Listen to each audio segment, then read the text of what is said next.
The problem with just monitoring and wearing pedometers in PE is that it really tells you nothing other than how much activity you're getting your kids as you're teaching. Okay, so you've all heard the thing that's been around forever, at least half the time should be spent in activity. You know, really probably more than that, but that's what we've settled on, around 50% should be spent in activity. So in a 30-minute lesson, if you get 15 minutes of activity, you say, oh, hoorah, and I've done good. That's what putting a pedometer on kids in your class can do, but it doesn't tell you anything about their lifestyle activity. So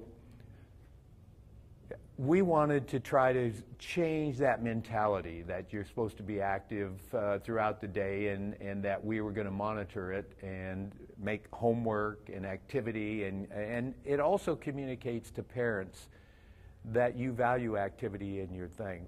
Most people, by the way, don't do high-level fitness, and I'm not down on fitness. I practice fitness. I have a weight room in my house. So I live fitness. I believe in fitness, and that's not the point I'm making here. The point I'm making, however, is that high-level fitness doesn't sell to the public. You are an abnormal population. You chose this profession. You liked activity. You probably did well at activity. You probably were a responder to fitness training. But the general public, many of them aren't. And so what we do is graduate people that say, if I never have to do a push-up the rest of my life, I'll be the happiest person in the world. And by the way, there's a lot of PE teachers say, I'll never do another push-up the rest of my life. I sometimes do workshops and I say, let's get down and do some push-ups, and I hear more grunting and groaning, and oh, it hurts my shoulders. Yeah, hell, if you haven't done one for 30 years, it hurts everything. So the guideline is 60 minutes of MVPA. You've all seen that guideline. Now, how can any of you verify whether the kids that you teach and yourself are getting 60 minutes of moderate to vigorous physical activity? And I'm here to tell you, you can't unless you monitor it. You have no idea.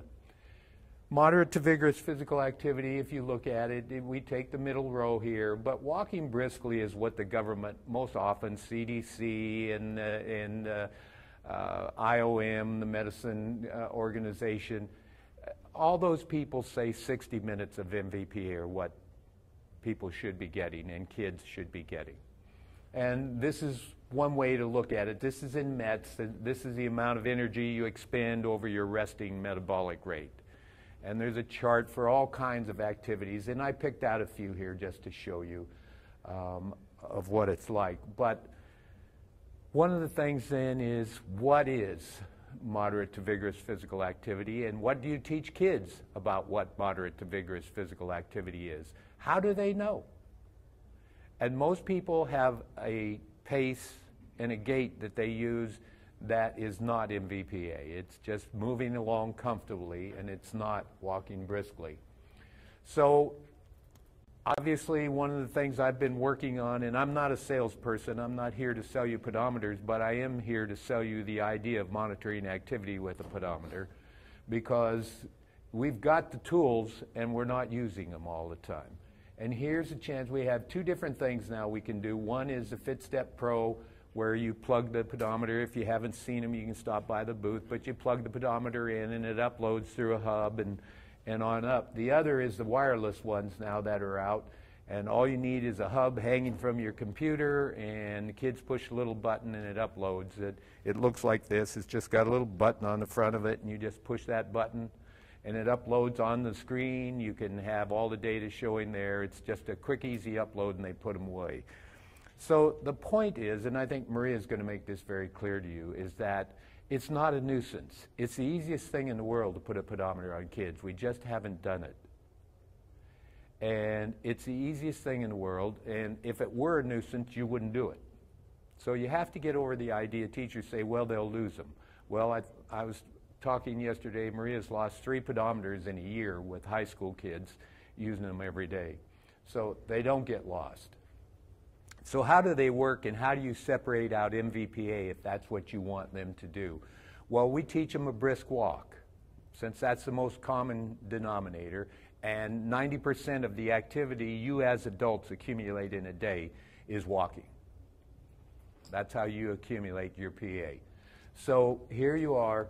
We teach them a brisk walk, which is just moving right along, swinging your arms, moving at a pace that I can do forever.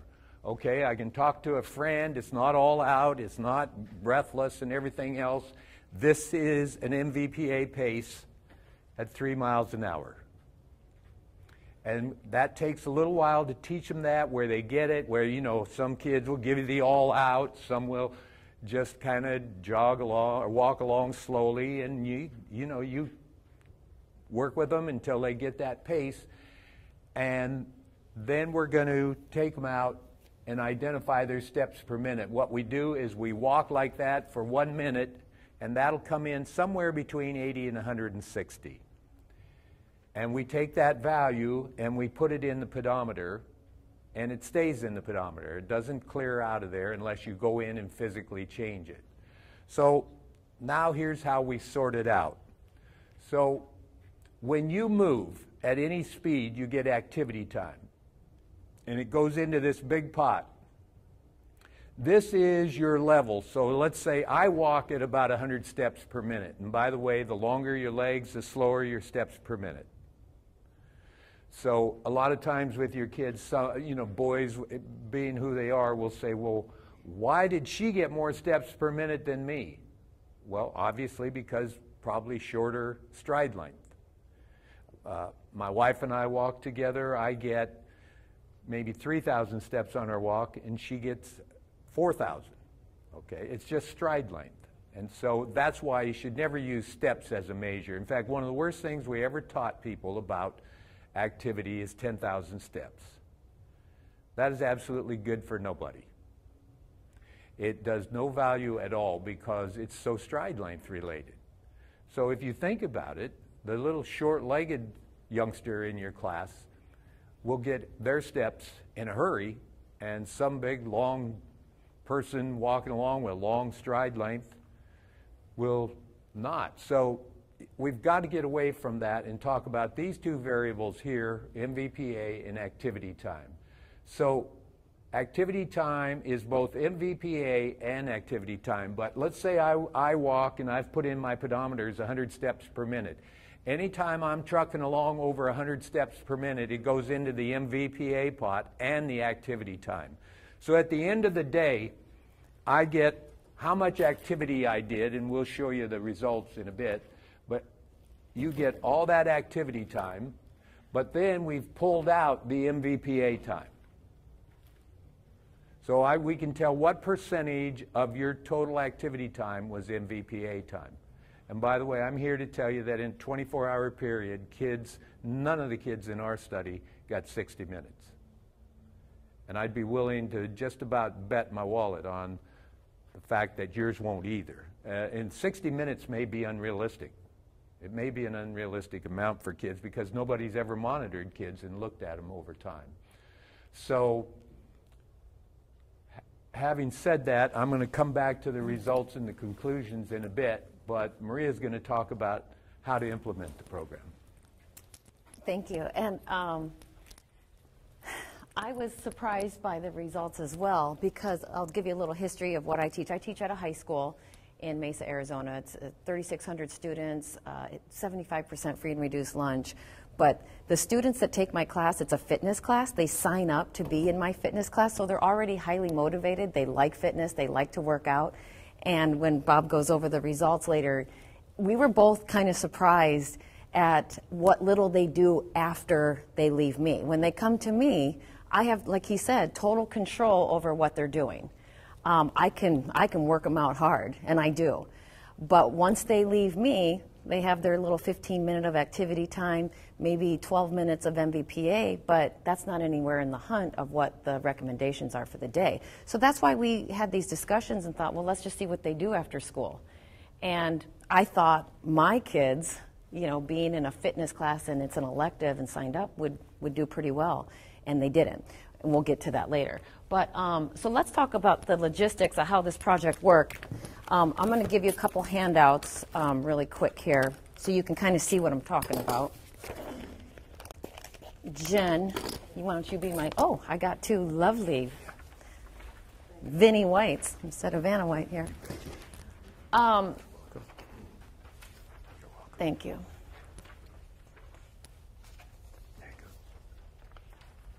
So really quick, we talked about implementing this project at our school. I don't know about you guys, but I'm a control freak with my class. I've been teaching high school for 25 years. I run a tight ship. I like to get in, get roll call done, and go, and get these kids moving because that's what they need. I don't want to talk about it. I don't want to do a lot of lecture. I want to get them moving. So I'll tell you right up front, I'm going to be totally candid with you. The two things I was concerned about doing a project like this is how much time is it going to take out of my activity time. I don't want to have this bog me down and the kids are sitting there and I'm talking. And I'll tell you, I was pleased to say it takes no time at all. So it did not take away activity time. The other thing I was concerned about, as Bob said, well, how much is this going to cost me? How many pedometers? I don't know if I can trust these kids to take the pedometers home, and am I going to get them back? And I did this all last semester with 4 classes, a pre-test, a post-test. So over 350 kids were wearing pedometers and taking them home and bringing them back. I thought it was going to be a nightmare for me. It wasn't at all. He actually said I lost 3, I lost 1. 1 pedometer didn't come back. She left it at her boyfriend's house and they broke up and she didn't want to go get it back. So, but that was it. And so the 2 things that I was most concerned about, let that go. It didn't take away my activity time, and I didn't lose them.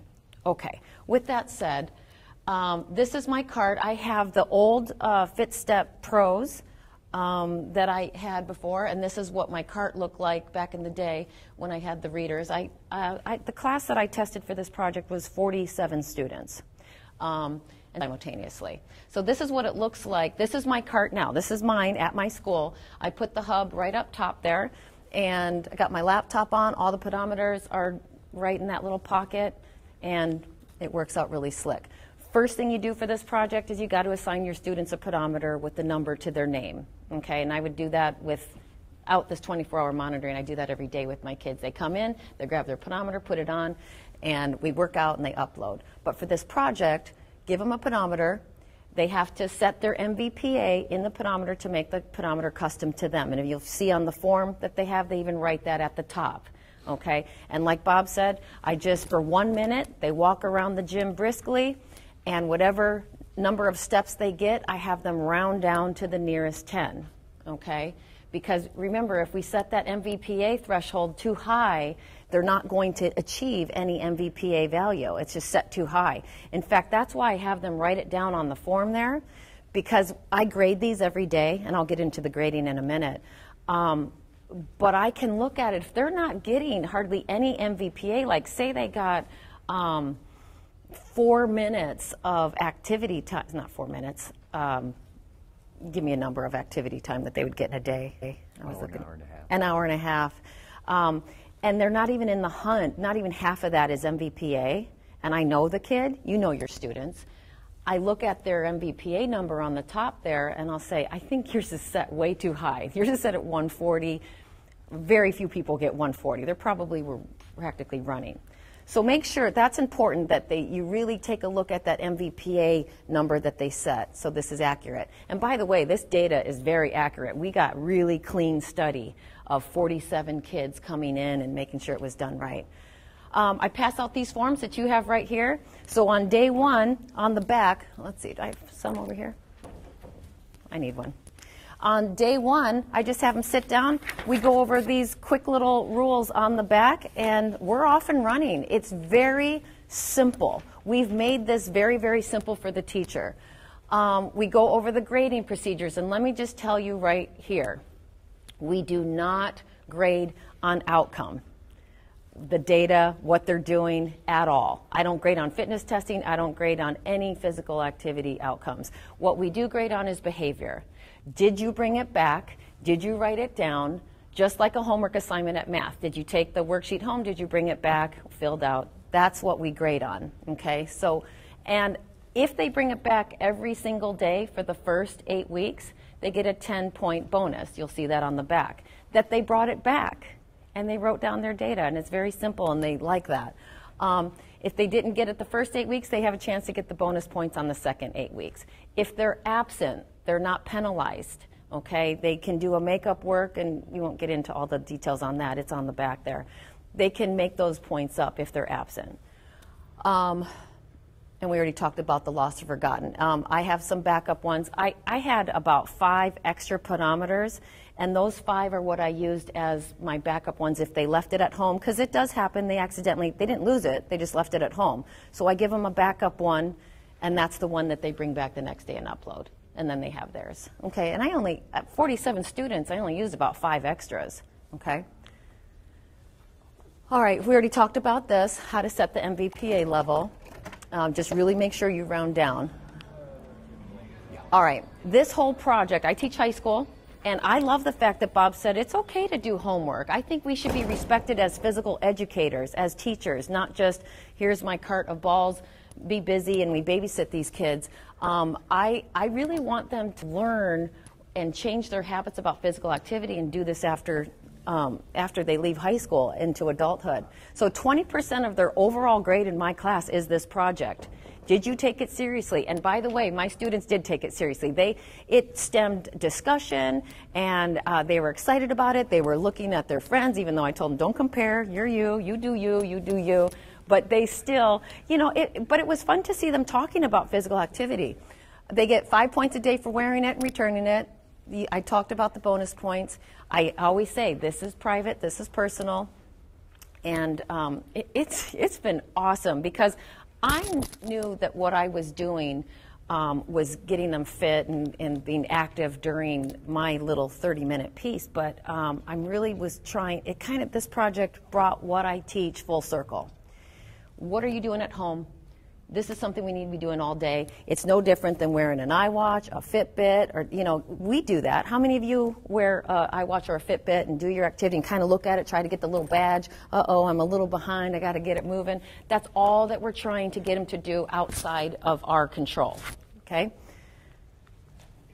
Here's the sheets, and here's the actual sheets. I still have to grade these, that's why I brought them. They finished the project, and I got to give them their final score. But this is them filling it out. And they did a fantastic job. They actually got really into it. And you can see what they got. Here's little Lee. What they do is they come into class. They get in their circle. I do roll call. They have this filled out by the time I am done with roll call. It's that fast. It didn't take any time away from my teaching time. So they filled this out. They go right up. Let me get to the next part here. They go, there they are filling it out in my gym. And I already have like a little person who's in charge, my little captain of the hour, and they go get the pencils, they get the forms, they pass it out, all while I'm taking roll call. And then there they are uploading. I got my old, my new, doesn't matter, they upload. I'm still kind of getting my stuff together, my music, my equipment, and then we start class. That's it. They come in, they write it down, upload, clear it. You got to have them clear it because we start a new day fresh, put it back on, and off they go. And then at the end of the first 8 days, now the first 8 days, 1 through 8, is just, I'm not really telling them to push it. I don't really motivate them at all. I said, let's just wear it and see what you get.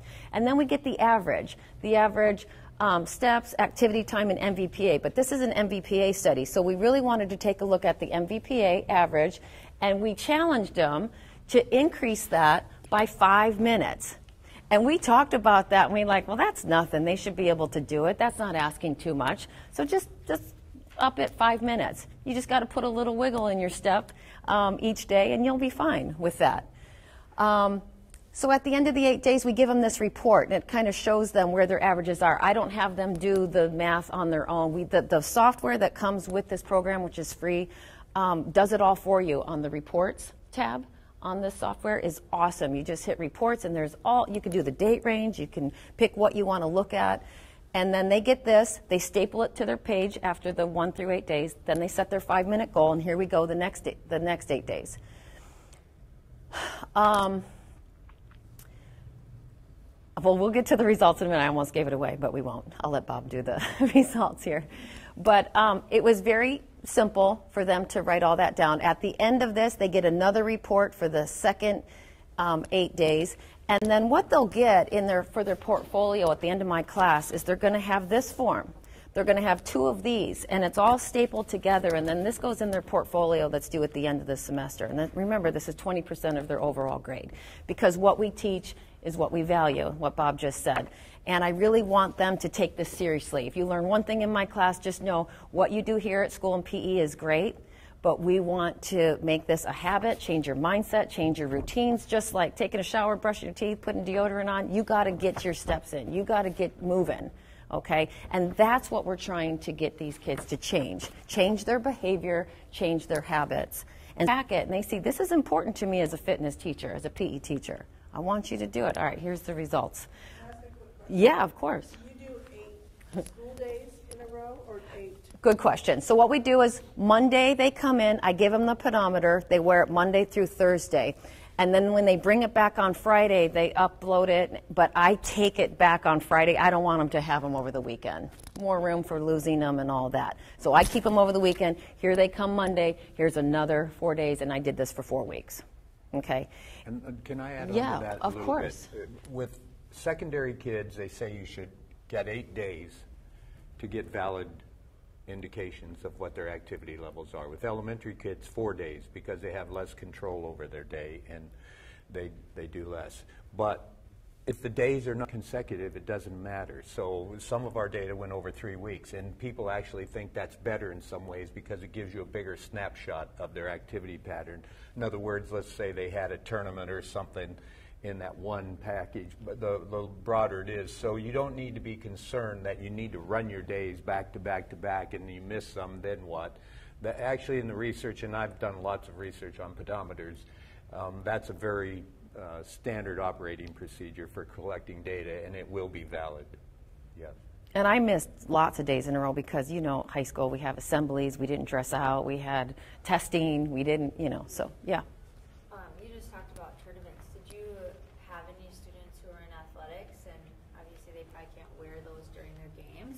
Yeah. So was that into account in your results at all? It was. If you look on the top of this form here, the question right here, are you involved in an after-school sport or something, and they check yes or no. So we know that going in, because we had some kids, and he said, this can't be right. This kid was off the charts, had 2 hours of MVPA, and I said, no, they're legit. They're in my class. They're on the soccer team, and then they do club after that. And so we do take that into account. And you did the data, and you kind of took out some outliers, top and bottom. If they're more than 2 standard deviations from the mean, then you just throw them out because they're outliers. But when that tips you off, you know pretty much where your outliers are going to be. I mean, it's amazing how the data is similar among kids. You'd be surprised. And then he would say, you know, we were looking at this data, and he goes, well, what about this? This kid only has, I said, oh yeah, she doesn't come to school. She came to school 2 times during this whole study, so take that one out.